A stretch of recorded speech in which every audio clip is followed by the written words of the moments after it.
नमस्कार दोस्तों, स्वागत है आप सभी का हमारे इस न्यू वीडियो में। आज की वीडियो में मैं बात करूंगा स्वामी विवेकानंद जी के द्वारा लिखी गई पुस्तक जो है युवकों के प्रति। उसमें मैंने पहला वीडियो जो बनाया था, ये पुस्तक जो है ये 9 भागों में बँटा हुआ है, 9 चैप्टर्स के अंदर।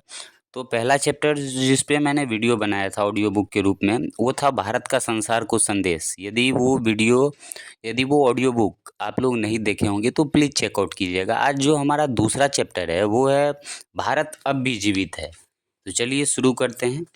सुदीर्घ रजनी अब समाप्त होती हुई जान पड़ती है। महादुख का प्रायः अंत ही प्रतीत होता है। महानिद्रा में निमग्न सब मानो जागृत हो रहा है। इतिहास की बात तो दूर नहीं, जिस सुदूर अतीत के धनाधिकार का भेद करने में किंवदंतियां भी असमर्थ है, वहीं से एक आवाज़ हमारे पास आ रही है। ज्ञान, भक्ति और कर्म के अनंत हिमालय स्वरूप हमारी मातृभूमि भारत की हर एक चोटी पर प्रतिध्वनित होकर यह आवाज़ मृदु, दृढ़ परंतु अभ्रांत स्वर में हमारे पास तक आ रही है। जितना समय बीतता है उतनी ही वह और भी स्पष्ट और गंभीर होती जाती है। और देखो, वह निद्रित भारत अब जागने लगा है। मानो हिमालय के प्राणप्रद वायु स्पर्श से मृतदेह के शिथिल प्राय अस्थिमांस तक में प्राण संचार हो रहा है। जड़ता धीरे धीरे दूर हो रही है। जो अंधे हैं वे ही देख नहीं सकते, और जो विकृत बुद्धि हैं वे समझ ही नहीं सकते कि हमारी मातृभूमि अपनी गंभीर निद्रा से अब जाग रही है। अब कोई उसे रोक नहीं सकता। अब यह फिर से सो भी नहीं सकती। कोई बाह्य शक्ति इस समय इसे दबोच नहीं सकती, क्योंकि यह असाधारण शक्ति का देश अब जागकर खड़ा हो रहा है। महाराज एवं रामानाद निवासी सज्जनों, आपने जिसे हार्दिकता तथा कृपा के साथ मेरा अभिनंदन किया है, उसके लिए आप मेरा आंतरिक धन्यवाद स्वीकार कीजिए। मैं अनुभव करता हूँ कि आप लोग मेरे प्रति सौहार्द तथा कृपा भाव रखते हैं, क्योंकि ज़बानी बातों की अपेक्षा कि हृदय दूसरे हृदय के सामने अपने भाव ज़्यादा अच्छी तरह से प्रकट करता है। ये जो कथन है 25 जनवरी सन 1897 को रामानंद के राजा द्वारा समर्पित मानपत्र के उत्तर में दिया गया सार्वजनिक भाषण का ये अंश है। आत्मा मौन परंतु अभ्रांत भाषा में दूसरी आत्मा के साथ बात करती है, इसीलिए मैं आप लोगों के भाव को अपने अंतःस्थल में अनुभव करता हूँ। रामानंद के महाराज अपने धर्म और मातृभूमि के लिए पाश्चात्य देशों में इस नगण्य व्यक्ति के द्वारा यदि कोई कार्य हुआ है, तो अपने घर में ही अज्ञात और गुप्त भाव से रक्षित अमूल्य रत्न समूह के प्रति स्वदेशवासियों के हृदय आकृष्ट करने के लिए कुछ प्रयत्न हुआ है। अज्ञान रूपी अंधेपन के कारण प्यासे मरने वाला अथवा दूसरी जगह के गंदे गड्ढे का पानी पीने की अपेक्षा यदि अपने घर के पास निरंतर बहने वाला झरने के निर्मल जल को पीने के लिए वे बुलाए जा रहे हैं, हमारे स्वदेशवासियों को यह समझाने के लिए भारतवर्ष का प्राण धर्म ही है। उसके जाने पर राजनीतिक उन्नति, समाज सुधार या कुबेर का ऐश्वर्य भी कुछ नहीं कर सकता। यदि उनको कर्मण्य बनाने का कुछ उद्योग हुआ है, मेरे द्वारा इस दिशा में जो कुछ भी कार्य हुआ है, उसके लिए भारत अथवा अन्य हर देश जिसमें कुछ भी कार्य संपन्न हुआ है, आपके प्रति ऋणी है, क्योंकि आपने ही पहले मेरे हृदय में ये भाव भरे और आप ही मुझे कार्य करने के लिए बार बार उत्तेजित करते रहे हैं। आपने ही मानो अंतर्दृष्टि के बल से भविष्यत जानकार निरंतर मेरी सहायता की है। कभी भी मुझे उत्साहित करने से आप विमुख नहीं हुए। इसीलिए यह बहुत ही ठीक हुआ कि आप मेरी सफलता पर आनंदित होने वाले प्रथम व्यक्ति हैं, एवं भारत लौटकर मैं पहले आपके ही राज्य में उतरा। उपस्थित सज्जनों, आपके महाराज ने पहले ही कहा है कि हमें बड़े बड़े कार्य करने होंगे, अद्भुत शक्ति का विकास दिखाना होगा, दूसरे राष्ट्रों को अनेक बातें सिखानी होंगी। यह देश दर्शन, धर्म, आचार, शास्त्र, मधुरता, कोमलता और प्रेम की मातृभूमि है। ये सब चीज़ें अब भी भारत में विद्यमान है। मुझे दुनिया के संबंध में जो जानकारी है, उसके बल पर मैं दृढ़तापूर्वक कह सकता हूँ कि इन बातों में पृथ्वी के अन्य प्रदेशों की अपेक्षा भारत अब भी श्रेष्ठ है। इस साधारण घटना को ही लीजिए। गत 4-5 वर्षों में संसार में अनेक बड़े बड़े राजनीतिक परिवर्तन हुए हैं। पाश्चात्य देशों में भी सभी जगह बड़े बड़े संगठनों ने विभिन्न देशों में प्रचलित रीति रिवाजों को एकदम दबा देने की चेष्टा की, और वे बहुत कुछ सफल भी हुए हैं। हमारे देशवासियों से पूछिए, क्या उन लोगों ने इन बातों के संबंध में कुछ सुना है? उन्होंने एक शब्द भी नहीं सुना। किंतु शिकागो में एक धर्म महासभा हुई थी। भारतवर्ष से उस महासभा में एक सन्यासी भेजा गया था। उसका आदर के साथ स्वागत हुआ। उसी समय से वह पाश्चात्य देशों में कार्य कर रहा है। यह बात यहाँ एक अत्यंत निर्धन भिखारी भी जानता है।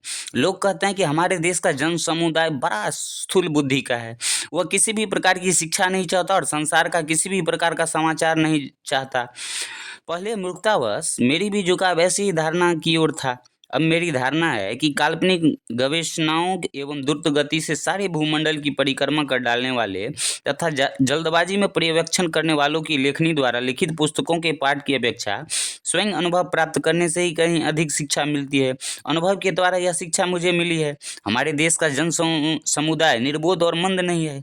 वह संसार का समाचार जानने के लिए पृथ्वी के अन्य किसी स्थान के निवासियों से कम उत्सुक और व्याकुल भी नहीं है। तथापि प्रत्येक जाति के जीवन का कोई न कोई उद्देश्य है। प्रत्येक जाति अपनी निजी विशेषताएं और व्यक्तित्व लेकर जन्म ग्रहण करती हैं और सब जातियां मिलकर एक सुमधुर एकतान संगीत की सृष्टि करती है। किंतु प्रत्येक जाति मानव राष्ट्र के स्वर सामंजस्य में एक पृथक स्वर का प्रतिनिधित्व करती है। वही उसकी जीवन शक्ति है, वही उसके जातीय जीवन का मेरुदंड या मूल है। हमारी इस पवित्र मातृभूमि का मेरुदंड, मूल या जीवन केंद्र एकमात्र धर्म ही है। दूसरे लोग राजनीति को, व्यापार के बल पर अगाध धनराशि का उपार्जन करने के गौरव को, वाणिज्य नीति की शक्ति और उसके प्रचारकों बाह्य स्वाधीनता प्राप्ति के अपूर्व सुख को भले ही महत्व दे, किंतु हिंदू अपने मन में न तो इनके धर्म को, इनके महत्व को समझते हैं और न ही समझना चाहते हैं। हिंदुओं के साथ धर्म, ईश्वर, आत्मा, अनंत और मुक्ति के संबंध में बातें कीजिए। मैं आप लोगों को विश्वास दिलाता हूं कि अन्य देशों के दार्शनिक कहे जाने वाले व्यक्तियों की अपेक्षा यहाँ का एक साधारण कृषक भी इन विषयों में अधिक जानकारी रखता है। सज्जनों, मैंने आप लोगों से कहा है कि हमारे पास अभी भी संसार को सिखाने के लिए कुछ है। इसीलिए सैकड़ों वर्षों के अत्याचार और लगभग हजारों वर्षों के वैदेशिक शासन और अत्याचारों के बावजूद यह जाति जीवित है। इस जाति के इस समय भी जीवित रहने का मुख्य प्रयोजन यह है कि इसने अभी भी ईश्वर को और धर्म को अध्यात्म रूप रत्न कोश का परित्याग नहीं किया है।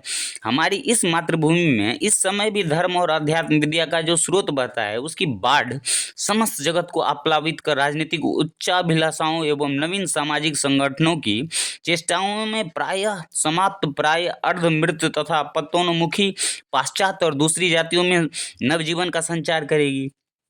नाना प्रकार के मतांतरों की विभिन्न सुरों से भारत गगन खूज रहा है। यह बात सच है कि इन सुरों में कुछ ताल में है और कुछ बेताल, किंतु यह स्पष्ट पहचान में आ रहा है कि उन सब में एक प्रधान सुर मानो भैरव राग के सप्तम स्वर में उठकर अन्य दूसरे सुरों का कर्णगोचर नहीं होने दे रहा है, और वह प्रधान सुर है त्याग। विषयान विश्वत त्यज। भारतीय सभी शास्त्रों की यही एक बात है कि यही सभी शास्त्रों का मूल मंत्र है।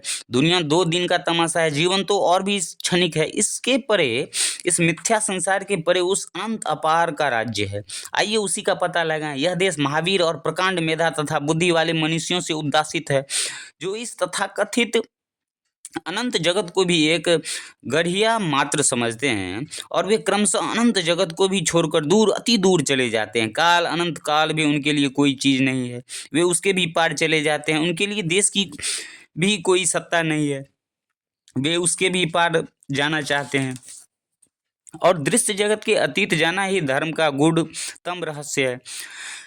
भौतिक प्रकृति का इस प्रकार अतिक्रमण करने की चेष्टा, जिस प्रकार और चाहे जितना नुकसान सहकर क्यों न हो, किसी प्रकार प्रकृति के मुख का घूंघट हटाकर एक बार उस देश कालातीत सत्ता के दर्शन का यत्न करना, यही हमारी जाति का स्वाभाविक गुण है, यही हमारा आदर्श है। परंतु निश्चय ही किसी देश के सभी लोग पूर्ण त्यागी तो नहीं हो सकते। यदि आप लोग उसको उत्साहित करना चाहते हो तो उसके लिए यह एक निश्चित उपाय है। आपकी राजनीति, समाज सुधार, धन संचय के उपाय, वाणिज्य नीति आदि की बातें बत्तख की पीठ से जल के समान उनके कानों से बाहर निकल जाएंगी। इसलिए आप लोगों को जगत को यह धार्मिक शिक्षा देनी ही होगी। अब प्रश्न यह है कि हमें भी संसार से कुछ सीखना है या नहीं। शायद दूसरी जातियों में से हमें भौतिक विज्ञान सीखना पड़े, किस प्रकार दल संगठन और उसका परिचालन हो, विभिन्न शक्तियों को नियमानुसार काम में लगाकर किस प्रकार थोड़े यत्न से अधिक लाभ हो, इत्यादि बातें अवश्य हमें दूसरों से सीखनी होगी। पाश्चात्यों से हमें शायद ये सब बातें कुछ कुछ सीखनी ही होगी, किंतु स्मरण रखना चाहिए कि हमारा उद्देश्य त्याग ही है। यदि कोई भोग और ऐहिक सुख को ही परम पुरुषार्थ मानकर भारतवर्ष में उनका प्रचार करना चाहे, यदि कोई जड़ जगत को ही भारतवासियों का ईश्वर कहने की धृष्टता करे, तो वह मिथ्यावादी है। इस पवित्र भारत भूमि में उसके लिए कोई स्थान नहीं है। भारतवासी उसकी बातें भी नहीं सुनेंगे। पाश्चात्य सभ्यता में चाहे कितनी ही चमक दमक क्यों न हो, उसमें कितनी ही शोभा और शक्ति की चाहे कितनी ही अद्भुत अभिव्यक्ति क्यों न हो, मैं इस सभा के बीच खड़ा होकर उनसे साफ साफ कह देना चाहता हूँ कि यह सब मिथ्या है, भ्रांति, भ्रांति मात्र। एकमात्र ईश्वर ही सत्य है, एकमात्र आत्मा ही सत्य है और एकमात्र धर्म ही सत्य है। इसी सत्य को पकड़े रखिए। तो भी हमारे जो भाई उच्चतम सत्य के अधिकारी अभी नहीं हुए, उनके लिए इस प्रकार का भौतिक विज्ञान शायद कल्याणकारी हो सकता है, पर उसे अपने लिए कार्योपयोगी बनाकर लेना होगा। सभी देशों और समाजों में एक भ्रम फैला हुआ है। विशेष दुख की बात तो यह है कि भारतवर्ष में, जहाँ पहले कभी न था, थोड़ी दिन हुए इस भ्रम में ने प्रवेश किया है। वह भ्रम यह है कि अधिकारी का विचार न कर सभी के लिए समान व्यवस्था देना। सच बात तो यह है कि सभी के लिए एक मार्ग नहीं हो सकता। मेरी पद्धति आवश्यक नहीं है कि वो आपका भी हो। आप सभी लोग जानते हैं कि सन्यासी हिंदू जीवन का आदर्श है। सभी हिंदू शास्त्र सभी को त्यागी होने का आदेश देते हैं। जो जीवन को परवर्ती वानप्रस्थ अवस्था में त्याग नहीं करता, वह हिंदू नहीं है और न उसे अपने को हिंदू कहने का कोई अधिकार ही है। संसार के सभी भोगों का आनंद लेकर प्रत्येक हिंदू को अंत में उनका त्याग करना ही होगा। यही हिंदुओं का आदर्श है। जानते हैं कि भोग के द्वारा अंतःस्थल में जिस समय यह धारणा जम जाएगी कि संसार असार है, उसी समय उसका त्याग करना होगा। जब आप भली भांति परीक्षा करके जानेंगे कि जड़ जगत सारविहीन केवल राख है, तो फिर आप उसे त्याग देने की ही चेष्टा करेंगे। मन इंद्रियों की ओर मानो चक्रवत अग्रसर हो रहा है, उसे फिर पीछे लौटाना होगा। प्रवृत्ति मार्ग का त्याग कर उसे फिर निवृत्ति मार्ग का आश्रय ग्रहण करना होगा। यही हिंदुओं का आदर्श है।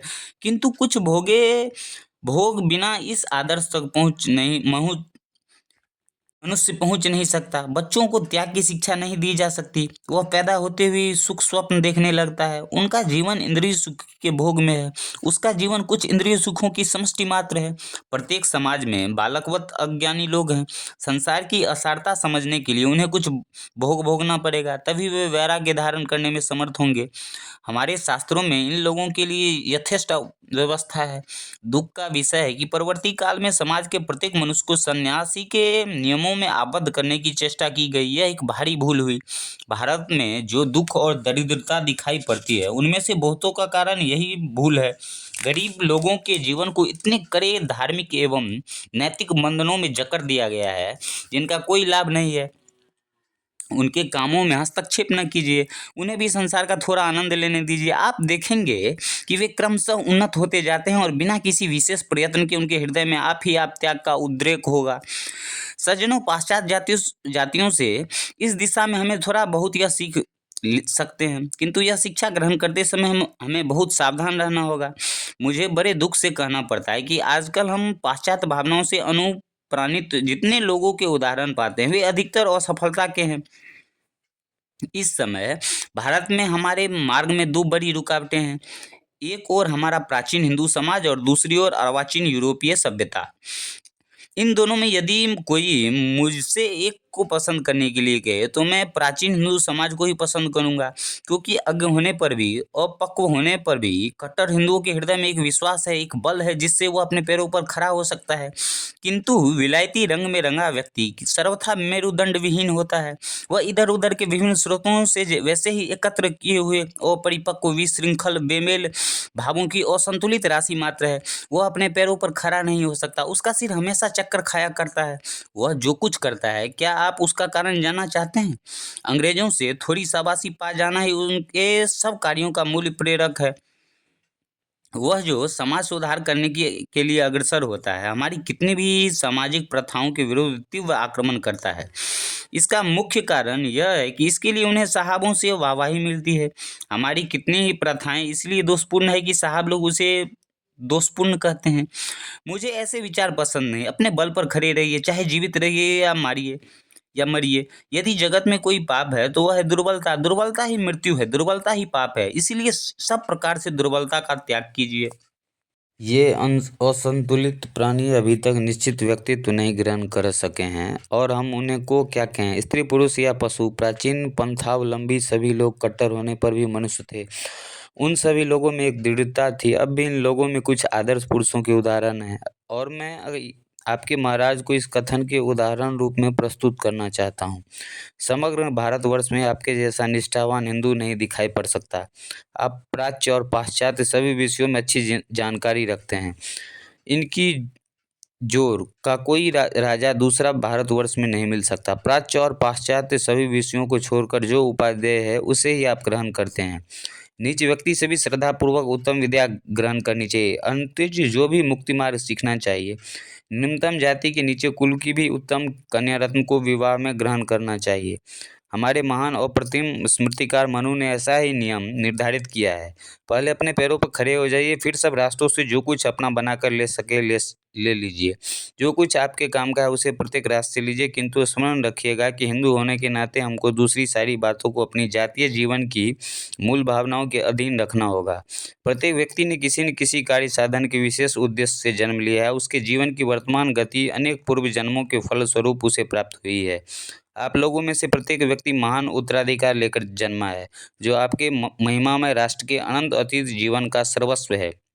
सावधान, आपके लाखे पुरखे आपके प्रत्येक कार्य को बड़े ध्यान से देख रहे हैं। वह उद्देश्य क्या है जिसके लिए प्रत्येक हिंदू बालक ने जन्म लिया है? क्या आपने महर्षि मनु के द्वारा ब्राह्मण के जन्मोद्देश्य के विषय में की हुई गौरवपूर्ण घोषणा नहीं पढ़ी है? धर्म कोशस्य गुप्तये, धर्म रूपी खजाने की रक्षा के लिए ब्राह्मणों का जन्म होता है। मुझे कहना है कि इस पवित्र मातृभूमि पर ब्राह्मण ही नहीं, प्रत्युत जिस किसी भी स्त्री या पुरुष का जन्म होता है, उनके जन्म लेने के कारण यही धर्म कोशस्य गुप्तये है। दूसरे सभी विषयों को हमारे जीवन के इस मूल उद्देश्य के अधीन करना होगा। संगीत में भी स्वर सामंजस्य का यही नियम है। उसी के अनुगत होने से संगीत के ठीक लय आती है। इस स्थान पर भी वही करना होगा। ऐसा भी राष्ट्र हो सकता है जिसका मूल मंत्र राजनीतिक प्रधानता हो। धर्म और दूसरे सभी विषय उसके जीवन के प्रमुख मूल मंत्र के नीचे निश्चय ही दब जाएंगे। किंतु यहाँ एक दूसरा राष्ट्र है जिसका प्रधान जीवनोद्देश्य धर्म और वैराग्य है। हिंदू का एकमात्र मूल मंत्र यह है कि जगत क्षण स्थायी, ब्रह्मात्म और मिथ्या है। धर्म के अतिरिक्त ज्ञान, विज्ञान, भोग, ऐश्वर्य, नाम, यश, धन, दौलत जो कुछ भी है सभी को उसी के एक सिद्धांत के अंतर्गत करना होगा। एक सच्चे हिंदू के चरित्र का रहस्य इस बात में निहित है कि पाश्चात्य ज्ञान, विज्ञान, पद, अधिकार तथा यश को केवल एक सिद्धांत के जो प्रत्येक हिंदू बालक में जन्मजात है, आध्यात्मिकता तथा जाति की पवित्रता अधीन रखता है। इसलिए पूर्वोक्त दो प्रकार के आदमियों में एक तो ऐसे हैं जिनमें हिंदू जाति के जीवन की मूल शक्ति आध्यात्मिकता मौजूद है। दूसरे पाश्चात्य सभ्यता के कितने ही नकली हीरा जवाहर लेकर बैठे हैं, पर उनके भीतर जीवनप्रद शक्ति संचार करने वाली यह आध्यात्मिकता नहीं है। दोनों की तुलना में मुझे विश्वास है कि उपस्थित सभी सज्जन एकमत होकर प्रथम के पक्षपाती होंगे, क्योंकि उसी से उन्नति की कुछ आशा की जा सकती है। जातीय मूल मंत्र उसके हृदय में जाग रहा है, वही उसका आधार है। अस्तु उसके बचने की आशा है और शेष की मृत्यु अवश्यंभावी है। जिस प्रकार यदि किसी आदमी के मर्म स्थान में कोई आघात न लगे, अर्थात तो यदि उसका मर्म स्थान दुरुस्त रहे, तो दूसरे अंगों में कितने ही चोट लगने पर भी उसे घातक न कहेंगे, उससे वह मरेगा नहीं। इसी प्रकार जब तक हमारी जाति का मर्म स्थान सुरक्षित है, उसके विनाश की कोई आशंका नहीं हो सकती। अतः भली भांति स्मरण रखिए, यदि आप धर्म को छोड़कर पाश्चात्य भौतिकवादी सभ्यता के पीछे दौड़िएगा तो आपको और आपकी 3 ही पीढ़ियों में अस्तित्व लोप निश्चित है, क्योंकि इस प्रकार जाति का मेरुदंड ही टूट जाएगा। जिस नींव के ऊपर यह जातीय विशाल भवन खड़ा है वही नष्ट हो जाएगी, फिर तो परिणाम सर्वनाश होगा ही। अतएव हे भाइयों, हमारी जातीय उन्नति का यही मार्ग है कि हम लोगों ने अपने पुरखों से उत्तराधिकार स्वरूप जो अमूल्य संपत्ति पाई है उसे प्राणपण से सुरक्षित रखना ही अपना प्रथम और प्रधान कर्तव्य समझें। आपने क्या ऐसे देश का नाम सुना है जिसके बड़े बड़े राजा अपने को प्राचीन राजाओं अथवा पुरातन दुर्ग निवासी पथिकों का सर्वस्व लूट लेने वाले डाकू बैरनों के वंशधर न बताकर अरण्यवासी अर्धनग्न तपस्वियों की संतान कहने में ही अधिक गौरव समझते हैं? यदि आपने न सुना हो तो सुनिए। हमारी मातृभूमि ही वह देश है। दूसरे देशों में बड़े बड़े धर्माचारी अपने को किसी राजा का वंशधर कहने की बड़ी चेष्टा करते हैं, और भारतवर्ष में बड़े बड़े राजा अपने को किसी प्राचीन ऋषि की संतान प्रमाणित करने की चेष्टा करते हैं। इसी से मैं कहता हूँ कि आप लोग अध्यात्म में विश्वास कीजिए या ना कीजिए, यदि आप राष्ट्रीय जीवन को दुरुस्त रखना चाहते हैं तो आपको आध्यात्मिकता की रक्षा के लिए सचेष्ट होना होगा। एक हाथ से धर्म को मजबूती से पकड़कर दूसरे हाथ को बढ़ा अन्य जातियों से जो कुछ सीखना हो सीख लीजिए, किंतु स्मरण रखिएगा कि जो कुछ आप सीखे उसके मूल आदर्श का अनुगामी ही रखना होगा। तभी अभूतपूर्व महिमा से मंडित भावी भारत का निर्माण होगा। मेरा दृढ़ विश्वास है कि शीघ्र ही वह शुभ दिन आ रहा है और भारतवर्ष किसी भी काल में जिस श्रेष्ठता का अधिकारी नहीं था, शीघ्र ही उस श्रेष्ठता का अधिकारी होगा। प्राचीन ऋषियों की अपेक्षा श्रेष्ठतर ऋषियों का आविर्भाव होगा और आपके पूर्वज अपने वंशधरों की इस अभूतपूर्व उन्नति से बड़े संतुष्ट होंगे।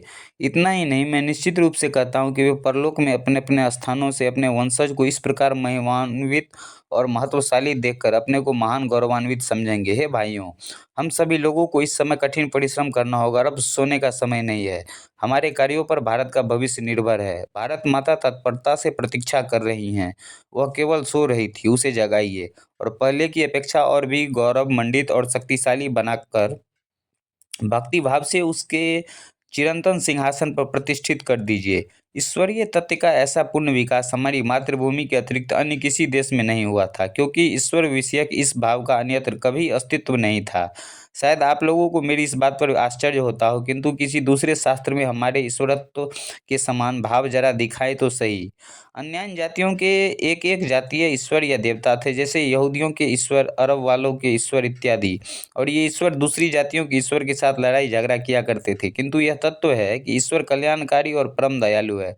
हमारा माता पिता मित्र प्राणों के प्राण और आत्मा की अंतरात्मा है। केवल भारत ही जानता रहा है कि अंत में जो शैवों के लिए शिव, वैष्णवों के लिए विष्णु, कर्मियों के लिए कर्म, बौद्धों के लिए बुद्ध, जैनों के लिए जैन, ईसाइयों और यहूदियों के लिए जिहोवा, मुसलमानों के लिए अल्लाह और वेदांतियों के लिए ब्रह्म है, जो सब धर्मों सब संप्रदायों के लिए प्रभु है, जिनकी संपूर्ण महिमा केवल भारत ही जानता था। वे सर्वव्यापी दयामय प्रभु हम सब लोगों को आशीर्वाद दें और हमारी सहायता करें, हमें शक्ति दें, जिससे हम अपने उद्देश्य को कार्य रूप में परिणित कर सकें। हम लोगों ने जिसका श्रवण किया वह खाए हुए अन्न के समान हमारी पुष्टि करे।